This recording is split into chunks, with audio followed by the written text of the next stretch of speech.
हाँ तो भैया प्रणाम नमस्कार हो भैया। हम बहुत शानदार वीडियो आप लोग खातिर लेके आइल बानी।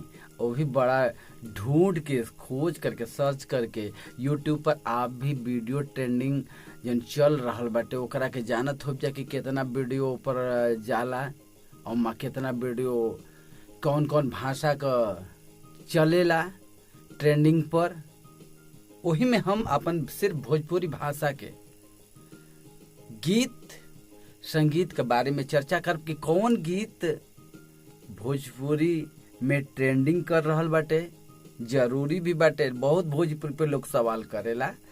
आगे सवाल कर लेता का खाली भोजपुरी में अश्लीलते भरल बाटे आ भोजपुरी में सबके अश्लीले बाटे कि वीडियो ट्रेंडिंग पर जा रहल बाटे। तो आज हम खुलासा कर रहल बानी और हर हफ्ता ना तो हर 2-3-4 दिन पे आप लोगन के भोजपुरी ट्रेंडिंग वीडियो के जन सॉन्ग बनसन ओ के वीडियो बनाइब और लेके आप लोगन के बीच पे आइब। तो हम भोजपुरी संगीत में जन सबसे टॉप पर चल रहल बाटे गाना, वो गाना बाटे नथुनिया।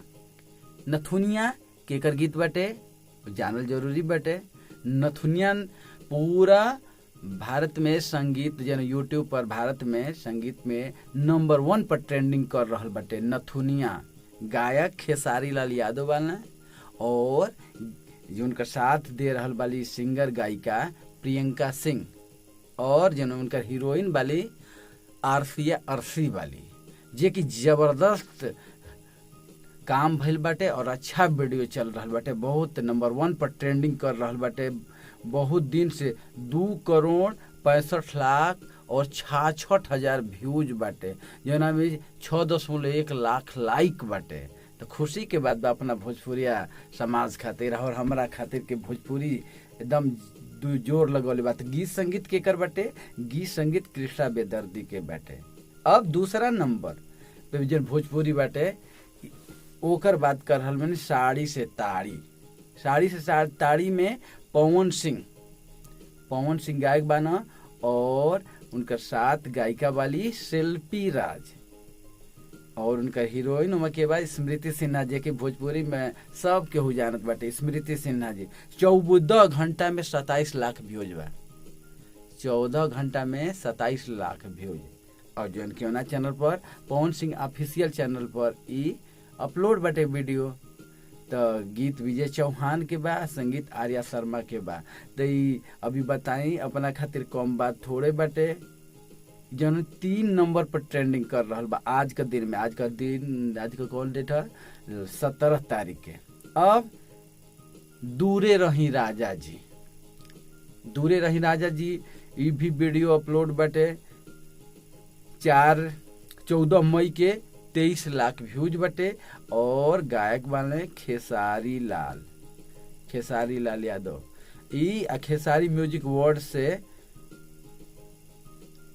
अपलोड भइल बटे 9वां नंबर पे ट्रेंडिंग कर रहल बा। लगभग में 33-33 गो वीडियो आवेला ओना में 9वां नंबर पे ट्रेंडिंग कर रहल बटे। संगीत AB गुप्ता का बा और एमा हीरोइन वाली रक्षा गुप्ता और गीत अखिलेश कश्यप संतोष राज को बाटे।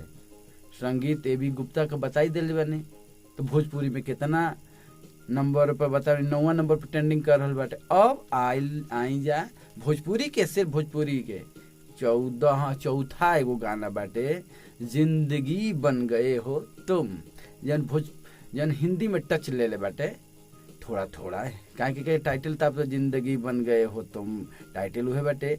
सारे गामा पर रिलीज कैले बाटे और अरविंद अकेला शिल्पी राज गौले वाली जा गीत के धमाल मचल बाटे। हीरोइन महिमा सिंह वाली जेकर व्यूज भी 11 मई के रिलीज भइल बा 29 लाख प्लस व्यूज जा रहल बाटे और 15 नंबर पर ट्रेंडिंग कर रहल बाटे। तो कमाल के बात बा भैया कि लगभग में 30 गो पूरा भारत भर में म्यूजिक ट्रेंडिंग करेला ओना में 1 2 3 4 गो भोजपुरी का भाषा का गाना ट्रेंडिंग कर रहल बा। कमाल के बात बाटे। भले लोग का कहते कहे दे सुनी आप फुहर गीत के एकदम दुत्कार नहीं, लेकिन अच्छा गीत के सुनी। अब 5वां नंबर पे 5वां नंबर पे खेसारी लाल यादव और शिल्पी राज के गाना ट्रेंड कर रहल बाटे 16वां नंबर पे। भोजपुरी के 5वां गाना जौन बाटे 16वां नंबर पे ट्रेंड कर रहल बा खेसारी, जेकर टाइटल बा बुनिया। हीरोइन अप्सरा कश्यप वाली, गीत कृष्णा बेदर्दी का, संगीत भी कृष्णा बेदर्दी वाला।